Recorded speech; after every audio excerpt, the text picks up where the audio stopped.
Here we are, guys, with a couple of Gen 5 JKs, both 4 doors. One is a 6.2 Rubicon with all the options. The other is a 5.3 L83 with a soft top. Both of these things really perform great. We're filling them up and we're going to head out to St. George, which is about 130 miles from here. And we're going to report what the mileage is and the economy.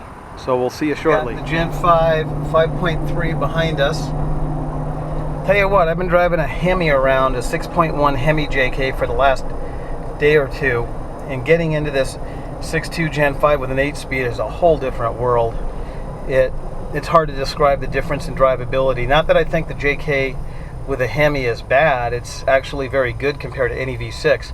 But these Gen 5s just take the cake. Their drivability is so good. They're so mild, they're so tame, yet they're so powerful. My guess would be that 5.3 L83 would take that 6.1 Hemi in a race, and it's only a little 5.3.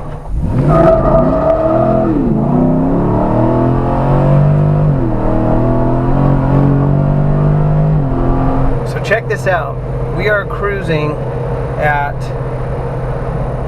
well, just over 75 miles an hour at about 1900 RPM. We got the Gen 5 5.3 behind us. This 8-speed has a 0.6 overdrive and a 4.6 low first gear. We're running 410s with 37s on this Jeep. So we get the best of both worlds. This Jeep will roast those 37s off the line and at the same time cruise under 2000 RPM at 75. Here we are at the Man Store. Call it the Man Store because what they basically sell is fireworks and alcohol.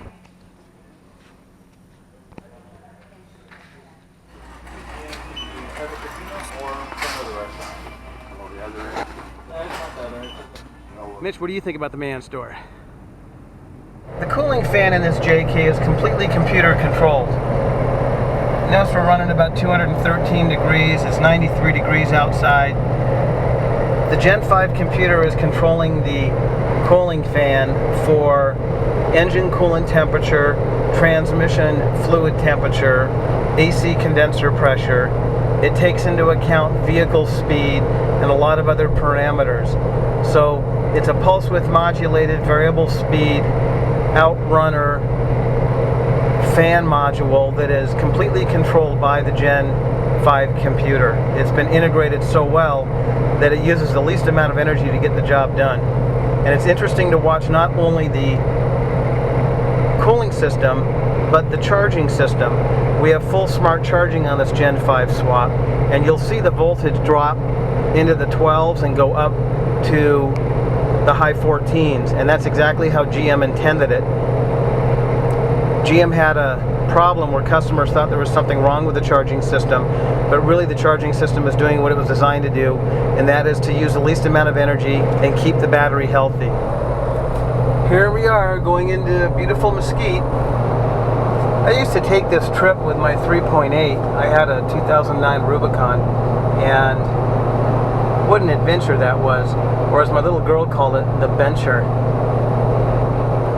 Getting up through these mountain passes, especially when you get up outside of Cedar City where you can go 80 miles an hour, that 3.8 just blew cheese.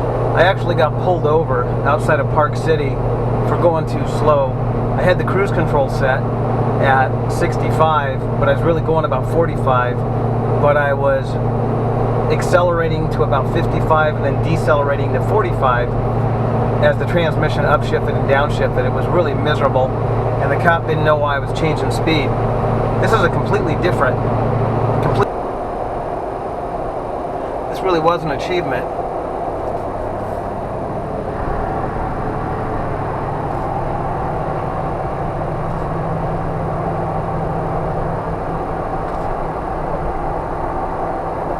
A lot of people go through here every day and probably don't even know or care about the engineering skill that it took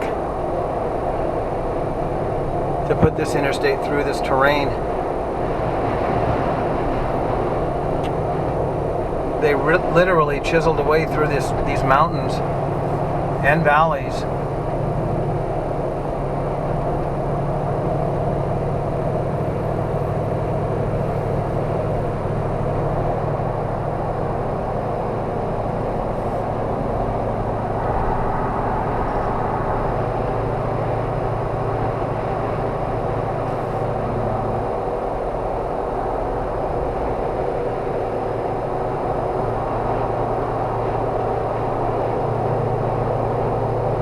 Here we are in St. George, 110 miles, 111 miles, and we used just about a quarter tank of gas. So we're about halfway back and we ran into a traffic jam. I don't know what's going on up there.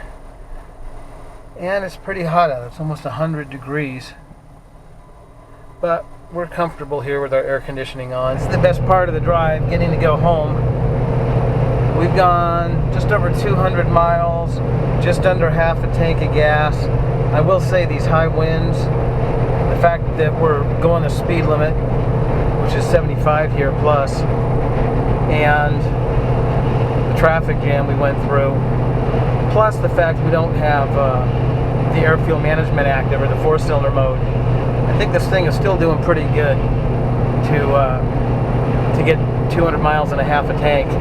We'll see where we're at when we get back into Vegas, which is about 50 miles. We're fighting some pretty nasty winds. They're saying they're up to 40 miles an hour. When you see the hood popping on one of these 15s with a stiff hood straps, you know that you got some serious wind. We're still holding our speed though. We're not slowing down, but it is taking a toll on our mileage. Look at that. The whole Vegas Valley is a giant dust bowl. We are back at the gas station. We went about 260 miles, so I was pretty close when I said 130 miles each way. And we used about 2/3 of a tank of gas. So I'm going to fill this thing up, see what kind of mileage we got. On our trip to St. George with the Gen 5s, we went 260 miles and we used 14.9 gallons of gas. So we averaged 17.44 miles per gallon.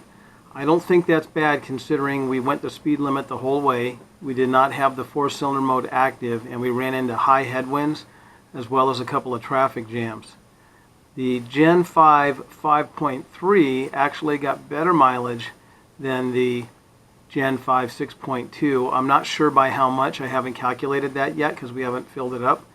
But it used less gas according to the gauge, and that vehicle does have 35-inch tires. So overall, I'm very impressed. I think we can get this number up another mile per gallon if we activate the 4-cylinder mode and possibly reduce our speeds a little bit. And that's saying a lot for a heavy 4-door JK Rubicon with 37s.